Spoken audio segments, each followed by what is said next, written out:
My family always called me the skeptic. It was a title I wore with a certain stubborn pride. Growing up, my grandmother would spin tales from the bayou country of her youth, stories filled with things that defied easy explanation.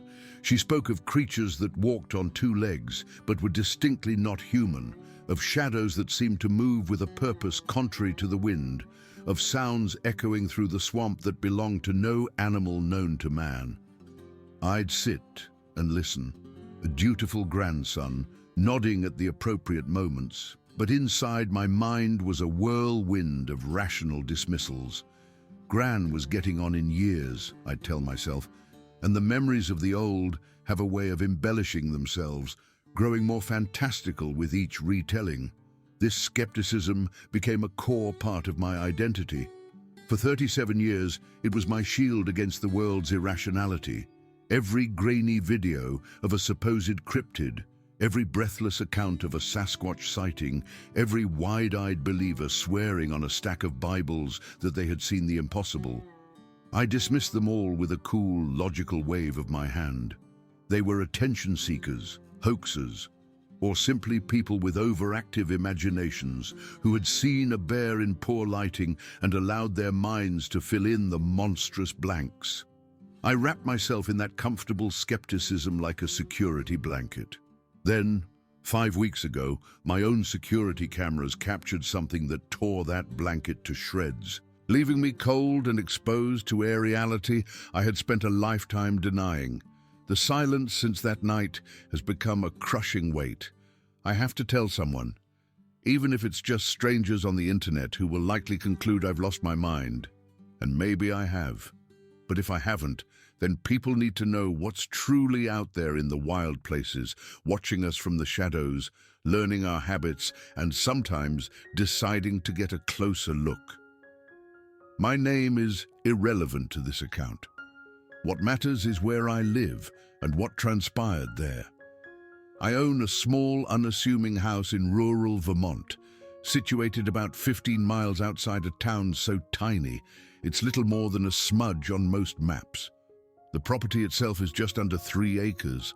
The front portion is a picture of New England domesticity, a modest lawn, a gravel driveway that crunches satisfyingly under tires, a weathered barn I use for storage, and a covered porch where I've spent countless summer evenings watching the fireflies dance.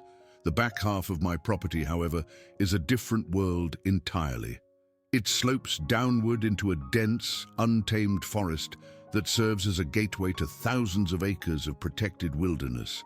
In the distance, the Green Mountains rise like ancient sleeping giants, their slopes a thick tapestry of deciduous and evergreen trees that form an impenetrable wall of green in the warmer months. When autumn arrives and the leaves fall, you can see deeper into the woods. But this only enhances the feeling of vast, empty space, all those bare branches stretching like skeletal fingers toward a horizon you can never quite reach. I bought this place 8 years ago. My software consulting business had finally reached a point where it generated enough income for me to work from anywhere with a decent internet connection. The isolation wasn't a drawback, it was the primary selling point. I had spent my 20s and early 30s crammed into the urban chaos of Boston, surrounded by a constant cacophony of noise, people, and the relentless pressure of city life. When the chance to escape presented itself, I seized it without a moment's hesitation. My nearest neighbor is an elderly couple almost half a mile down the road. They keep to themselves, rarely venturing out except to check their mailbox or tend to their chickens. The town itself is a relic of a bygone era, boasting a general store, a post office, a volunteer fire department, and little else.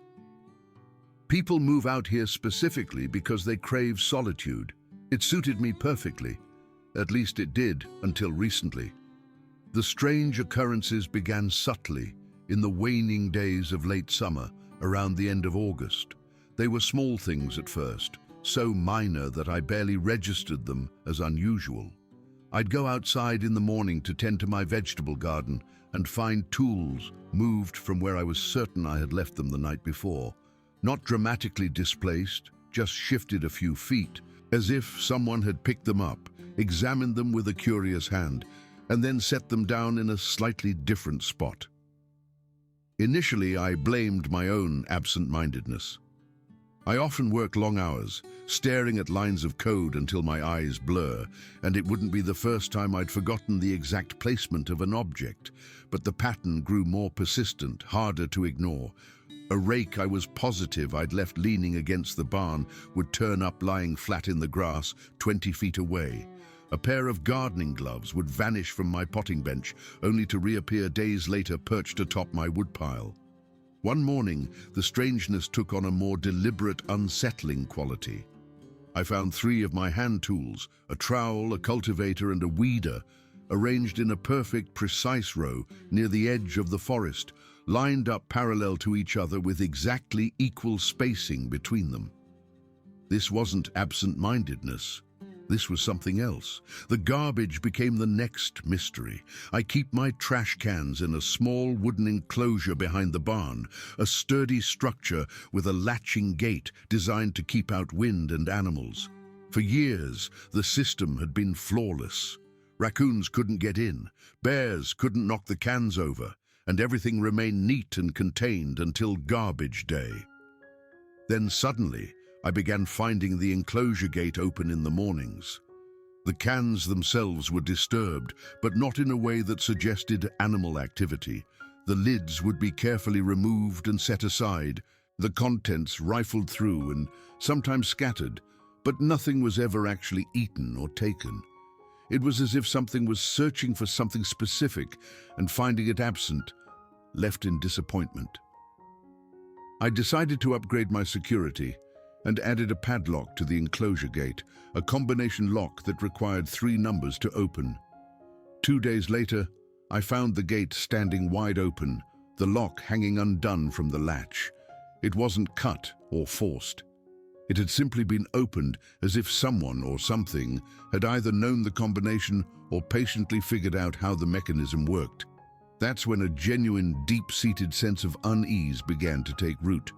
The footprints appeared around the same time, after a heavy rain had softened the ground around my property into a muddy canvas. There, near my back door, were impressions I could not explain. They were too large to be human, yet too human-like to belong to any animal I knew. Each print was at least 18 inches long and perhaps 7 inches wide, with clear, distinct toe impressions at one end and a broad, heavy heel at the other. They looked almost like a scaled-up version of a human footprint, but with proportions that were subtly, unnervingly wrong. The toes seemed too long, the arches too flat. I knelt in the mud, measured one of the clearer prints, and photographed it, my mind racing to find a reasonable explanation. Perhaps a utility worker had been on my property wearing some kind of specialized, oversized boots. Maybe the rain had distorted a normal footprint, making it appear larger than it was.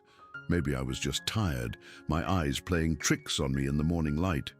The explanations I concocted felt flimsy and unconvincing, but they were a preferable alternative to the truth. The alternative was that something with feet that size had been walking around my house in the middle of the night, and I was not yet ready to accept that chilling possibility. The sounds began a few weeks later, in early September, as the nights grew longer and the air began to carry the crisp, clean hint of approaching autumn. I was in bed around midnight, hovering in that liminal space between wakefulness and sleep, when I heard it, footsteps on my back porch. These were not the quick, scurrying sounds of small animals or the delicate clicking of deer hooves. These were heavy, deliberate, ponderous steps, like a large person walking slowly and methodically across the wooden planks. The steps would pause intermittently, as if whatever was making them was stopping to look around, to examine something, before continuing its patrol. Back and forth across the porch, circling around to the side of the house, then returning to the back again. The pattern persisted for perhaps 15 minutes while I lay frozen in bed, every muscle tensed, straining to hear every detail while simultaneously wishing I could hear nothing at all. When I finally summoned the courage to grab a flashlight and peer outside, there was nothing there. No footprints on the porch, no signs of disturbance, nothing to indicate that anything had been walking around my house just moments before. I convinced myself I had imagined it, that the sounds had been a dream I'd mistaken for reality. But the sounds returned the next night, and the night after that, soon becoming a regular, terrifying feature of my nights. Always late, always those same slow, heavy footsteps circling my house like a sentinel patrolling its perimeter. The scratching started about a week after that. I'd be lying in bed or sitting in my living room, the glow of the television my only company, and I'd hear something dragging across the glass of my windows. It wasn't the random, chaotic scratching of branches tossed by the wind. These were methodical, deliberate sounds, like fingernails or claws being drawn slowly and purposefully across the surface. The scratching would move from one window to the next, sometimes pausing at each one for several seconds before continuing its circuit. I would follow the sound from inside, my heart pounding in my chest, tracking its progress around the house. But whenever I worked up the nerve to pull back the curtain and look out, there was never anything there, just the profound darkness of the Vermont night and the distant, skeletal shapes of trees swaying in the breeze. I started sleeping with a baseball bat next to my bed and a hunting knife on my nightstand. I'd never been one for weapons, preferring to rely on the isolation of my property for security, but now I craved something solid to hold on to when the sounds came. The bat and the knife were meager defenses against a bear or a determined home invader, but they provided a small, desperate measure of comfort, a feeling of being slightly less helpless. The final straw, the event that shattered my denial completely, came on a cold night in mid-October. I went to bed around 11, performing my nightly ritual of checking all the locks, and fell into a restless, anxious sleep. I woke around 5 in the morning to an immediate sense of wrongness. The air in the house was different, colder than it should have been, and there was a faint, earthy smell that didn't belong. I got out of bed and walked toward the kitchen, and that's when I saw it. The back door was standing open about 6 inches, a sliver of cold autumn air bleeding into my home. And on my kitchen floor, leading from the door to the refrigerator and back again, were muddy footprints. Those same massive human-like prints I had found outside, now tracked directly into my home. Something had entered my house while I was sleeping, walked to my refrigerator, and then left the way it came, leaving the door ajar in its wake. I rushed to the back door and checked the lock. It was a good one, a heavy-duty deadbolt I had installed myself when I moved in. The lock wasn't forced or broken, it had simply been opened. This meant that whatever came in either had a key, which was impossible, as I was the only one who possessed one, or it had somehow figured out how to operate the deadbolt from the outside. Neither option offered any comfort.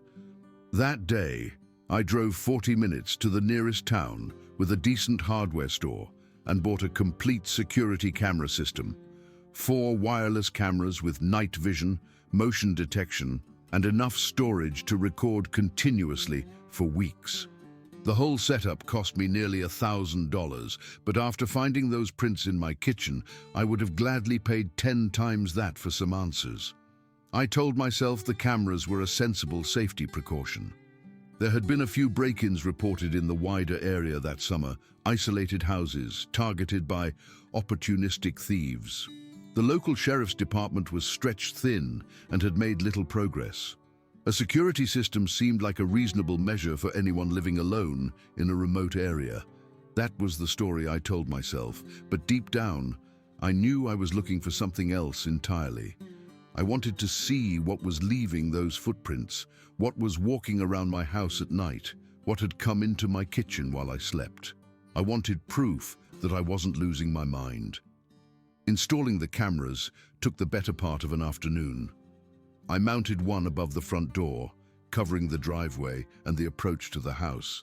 Another went above the back door, angled to capture the porch and the yard beyond. A third covered the side of the house, where the garbage enclosure was located.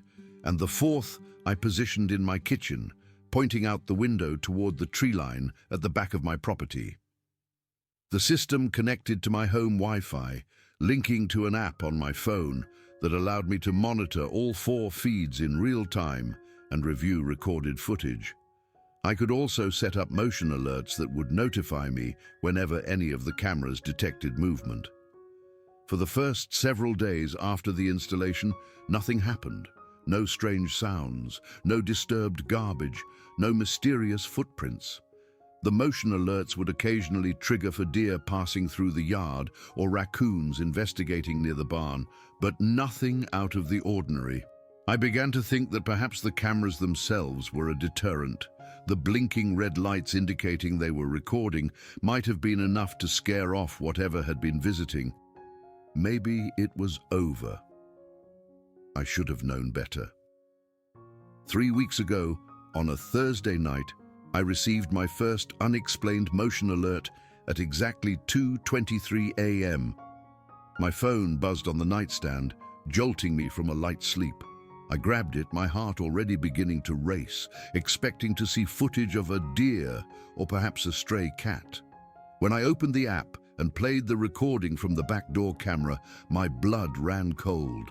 The footage showed my back porch and yard illuminated in the eerie monochromatic green of night vision. For the first few seconds, nothing seemed amiss. Then, a dark shape moved into the frame from the left, crossing the entire length of the porch in what looked like 3 or 4 impossibly long strides before disappearing off the right edge of the screen. The entire event lasted no more than 5 seconds, and the shape was too quick and too blurry to make out clearly. But one thing was immediately terrifyingly obvious. Whatever had crossed my porch was big, very big, and it was walking upright on 2 legs. I must have watched that clip 30 times that night, pausing and advancing it frame by frame, desperately trying to convince myself I was misinterpreting what I was seeing. The deck railing on my back porch comes up to about my waist, roughly 34 inches off the ground. Whatever crossed the porch in that footage had shoulders that were clearly visible above the railing, even though it seemed to be moving in a slight crouch. That meant it was tall, impossibly tall, and its gait wasn't quite human. The stride was too long, the movement too fluid, like something that was more comfortable moving on 2 legs than any human I had ever seen. When dawn finally broke, I forced myself to go outside and examine the porch. The evidence was waiting for me. Fresh footprints in some mud that had been tracked onto the deck, those same massive barefoot impressions. But these were the clearest prints I had seen yet, with well-defined toe marks and a heel impression that looked disturbingly human despite its impossible size. I photographed them from multiple angles, measuring them against my own foot for scale. The largest print was 19 inches from heel to toe. My foot is 8.5 inches long. I spent the rest of that day trying to rationalize what I had seen. Maybe it was a prankster in a costume. Maybe the camera angle had created a forced perspective, making a normal-sized person look larger. Maybe the footprints were from an earlier time, and I had simply failed to notice them. The explanations sounded hollow, even as I formed them in my mind. I had seen the footage. I had measured the prints. Something that defied easy explanation had walked across my porch in the middle of the night. Over the following week, the motion alerts became a nightly occurrence, always between midnight and 4 a.m., always from the back door camera. The footage was always the same, a large, dark shape moving too quickly for the camera to capture clearly, sometimes crossing the porch, sometimes visible in the yard near the tree line, sometimes just standing at the edge of the frame as if watching the house. The footprints started showing up everywhere. On the porch, in the flower beds, in the soft earth of my vegetable garden, even on the hood of my car one morning, as if something had climbed up to get a better vantage point. I started keeping a log, filling a notebook with dates, locations and measurements, trying to find some pattern that would help me understand what I was dealing with. Food began disappearing from my kitchen around the same time. At first, I thought I was just misremembering. Maybe I'd eaten that package of cold cuts and forgotten, but the discrepancies became too consistent to ignore. I'd go to bed with a full package of sliced ham in my refrigerator and wake up to find it gone. An entire loaf of bread would vanish overnight. A bag of apples would disappear from my counter. The missing food was always things that could be eaten without preparation. Raw meat, bread, fruit.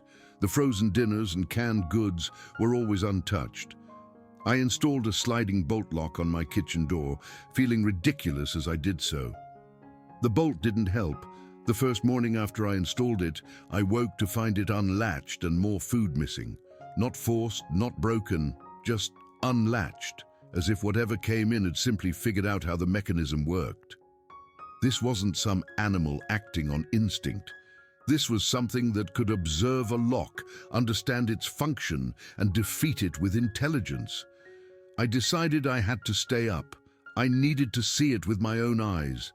I set up in my living room with a clear view down the hallway toward the kitchen, my laptop open to the security feeds. The night was quiet until about 1:30 a.m. I was fighting to stay awake when a soft clicking noise from the kitchen snapped me to full alertness. I heard cabinet doors opening and closing, then the distinctive suction sound of the refrigerator door being opened. Something was in my kitchen. I picked up the baseball bat from beside my couch and crept down the hallway, every instinct screaming at me to hide. The sounds from the kitchen continued, the crinkling of packaging, heavy breathing that was too deep and too slow to be human. There was a smell, too, musky and wild like a swamp on a hot summer day. I peered around the corner into my kitchen. What I saw made me forget how to breathe. There was something in my kitchen that was not human. It was enormous, at least 7.5 feet tall, its entire body covered in thick, dark brown hair. Its shoulders were massive, at least 3 feet across, tapering to a head that sat on an almost non-existent neck. Its arms were long, hanging past its knees, and its hands were huge, with thick fingers that handled my food containers with surprising delicacy. I watched, frozen, as it methodically went through my refrigerator, smelling each item before either eating it or setting it aside. Its movements were deliberate and purposeful. It knew what it was looking for. The creature's head was the most disturbing part. I saw it in profile as it turned. The skull was larger than a human's, with a heavy brow ridge jutting out over deep-set eyes. The face was dark and leathery, with a nose that was flat and wide. But it was the eyes that held me captive. Even in profile, I could see intelligence there, awareness, understanding. This was not some primitive beast. Then it stopped and went completely still. Its head turned slightly in my direction. It had sensed me. Slowly, it straightened to its full height, its head nearly touching my 8-foot ceiling. It turned more fully toward the hallway, and for the first time I saw its eyes clearly. They reflected the light from the refrigerator like an animal's, but the intelligence behind them was unmistakable. It knew I was there. We stared at each other across my kitchen for what felt like an eternity. The creature tilted its head slightly, regarding me with what looked almost like curiosity, not aggression. Suddenly, deep vocalizations erupted from the woods behind my house. Calls or signals being passed between individuals. The creature in my kitchen responded immediately, turning away from me. But instead of rushing out, it began to do something that chilled me more than its size or its eyes had. It started to clean up. It wiped down the counter with its massive hand, brushing away crumbs. It closed the cabinet doors it had opened. It even picked up some discarded packaging from the floor and placed it in my trash can. This thing was deliberately minimizing evidence of its presence. It understood it was in a human space and was taking steps to conceal its intrusion. It moved to the back door, examined the deadbolt for a moment, then carefully unlocked and opened it as if it had done so 100 times before. It paused in the doorway and looked back at me one last time. I saw not threat, but acknowledgement. Then it stepped out and gently closed the door behind it. I ran to the window and watched it cross my yard in long, smooth strides, disappearing into the forest without a sound. The vocalizations from the woods continued for several more minutes. There wasn't just one, there were several of them out there. I didn't sleep for the rest of that night. The security footage confirmed everything. The back door camera captured it entering at 1:47 a.m., showing it examining the door before operating the deadbolt. The kitchen camera recorded its methodical search. But the most chilling part came after it left. For almost 15 minutes, I could see indistinct shapes moving at the edge of the camera's range, watching my house from the safety of the tree line. There was a group of them, and they were studying my property. The days that followed were a blur of exhaustion and fear. I thought about going to the police, but what would I say? That Bigfoot was raiding my refrigerator? They'd think I was crazy. Instead, I researched everything I could find about similar encounters. There were hundreds of stories from all over North America, many describing creatures that matched what I'd seen almost exactly. Large, hair-covered humanoids displaying intelligence, typically non-aggressive, more curious than hostile. This matched my experience, but it didn't make me feel safe. 5 days after my first close encounter, they returned. The motion alerts started around 11:30 p.m. I watched the live feeds as 3 distinct figures moved around my house. Their behavior was different this time. They seemed to be working together, conducting a systematic survey of my property. One stayed near the back door, examining the new deadbolt I'd installed and testing the motion lights, moving in and out of their range to see how they worked. Another circled the side of the house, while a third remained near the tree line, apparently acting as a lookout. The one at my back door seemed frustrated by the changes. It tested the door handle repeatedly, then moved to a kitchen window, checking to see if it was locked, examining the frame for weaknesses. The creature was learning, adapting. After about 25 minutes, all 3 retreated into the woods. The next morning, I found a small pile of 7 smooth river rocks stacked near my back door, a tiny, deliberate cairn. They had left me a message. Over the following week, the encounters became more frequent and bolder. They were testing my defenses, probing for weaknesses, learning my security measures faster than I could implement new ones. Food started disappearing again, despite my best efforts. They were getting in somehow, defeating locks I thought were secure, moving through my home without setting off the new interior motion sensors. The psychological pressure was immense. I barely slept. The worst part was the growing realization that this wasn't going to stop. Last week, everything came to a head. I'd been staying with a friend in town for a few days, trying to escape the constant vigilance. When I came home, I immediately sensed something was different. Small things were out of place. My thermostat was set to a different temperature. Something had been in my house while I was gone. That night, I decided to wait. Around 2 a.m., I heard the back door open quietly. Footsteps moved through my kitchen, then through the rest of my house, getting closer to my bedroom. A shadow, taller and broader than any human, paused outside my partially open door. It knew I was there. Then it made a sound, not a growl, but a low, rumbling vocalization with the cadence and inflection of speech. It was trying to communicate with me. I lay there frozen, not responding. After several more vocalizations, it moved away and left. The security footage from that night changed everything. It showed not one, but 4 of them. While one was outside my bedroom, the others were systematically going through my belongings, not destroying or stealing, but examining them like anthropologists. They looked through my books, turning the pages with their massive fingers. They studied my computer, They went through my closet, handling my clothes, smelling them. They were fascinated by photographs of me and my family. This wasn't a food raid. This was reconnaissance. They were learning about me. That was 8 days ago. I haven't had any encounters since. The sudden silence is almost more unnerving than the regular visits. I've made the decision to sell my house. I can't live like this anymore. I'll probably never get answers to the questions that haunt me. What did they want? Why my house? What were they trying to communicate? I thought about going public with my footage, but I'm not ready for the scrutiny and disbelief. For now, I just want to get away. But I know I'll never look at a dark forest the same way again. I'll never be convinced that we are the only intelligent beings walking this planet. They have been out there for who knows how long, watching us, learning, adapting. They know about our houses, our locks, our technology, and they have managed to keep their existence hidden from mainstream society for all of recorded history. If you live in a rural area bordering the wilderness, pay attention.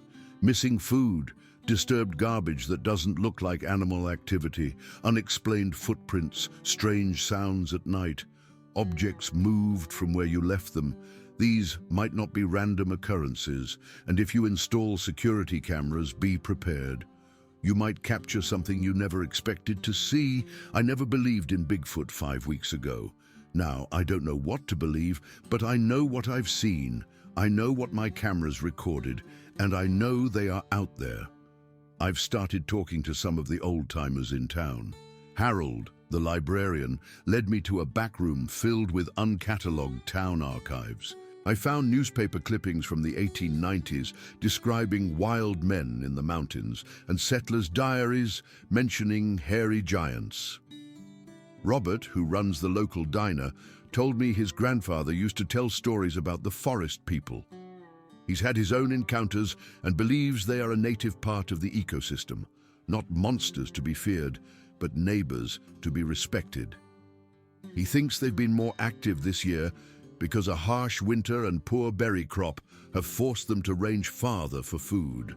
This new perspective, that they were here first and I am the intruder on their land, is unsettling in a different way.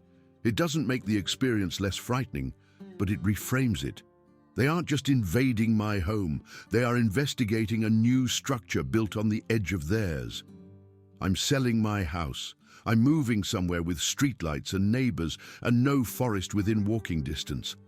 I'm going to try to forget, but I know that's impossible. These encounters have changed me.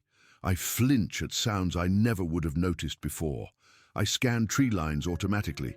I dream about massive figures standing outside my windows, watching me with intelligent eyes. Those eyes haunt me more than anything. That moment of recognition in my kitchen, the acknowledgement in its gaze before it left. They know about us. They have probably always known. And now I know about them. This is my story. Believe it or dismiss it. All I can do is tell the truth as I experienced it. The creatures are real. They're out there. And if you live near wild places, they might already know about you. Be careful. Watch the tree line. And if you start noticing small things that don't add up, don't assume there's always a rational explanation. Sometimes the monsters are real. I wish I had known that 5 weeks ago. This is my warning. This is my testimony. The creatures are watching. They've always been watching. And sometimes they come inside.